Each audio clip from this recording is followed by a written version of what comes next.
Olimlar baliq akvariumiga shaffof oynani joylashtirishdi. Chap tomonda yirtqich cho'rtan baliq, o'ng tomonda esa bir nechta kichik baliqlar suzib yurardi. Och qolgan cho'rtan kichik baliqlarni ko'rishi bilan ularga hujum qilish uchun oldinga otiladi. Bax, u oynaga urilib orqaga qaytadi. Yana qayta hujum qilishda davom etdi. Ammo har safar behuda bo'ldi. Takroriy urilishlar uning tangachalarini tushirib yubordi va boshini jarohatladi. Oxiri cho'rtan qo'rqib ketdi va burchakka chekinib titrab qoldi. So'ng olimlar oynani sezdirmay olib tashlashdi. Kichik baliqlar hamma joyda erkin suzib yurdi. Hatto cho'rtanning og'ziga tegib o'tardi.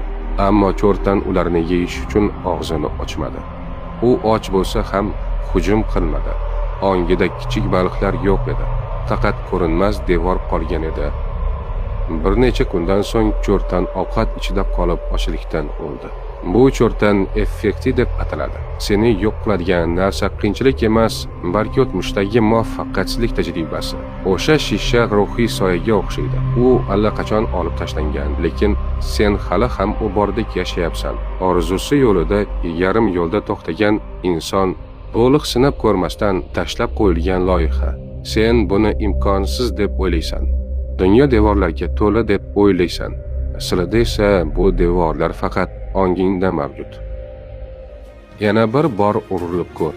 Yana bir bor harakat qilib ko'r. Balki bu safar muvaffaqiyat aynan narigi tomondadir. Eski yaralarga tikilib qolma. Og'zingni och, bir tishlab ko'r. Ongingdagi shishani sindir. Yangi boshlanishni topasan.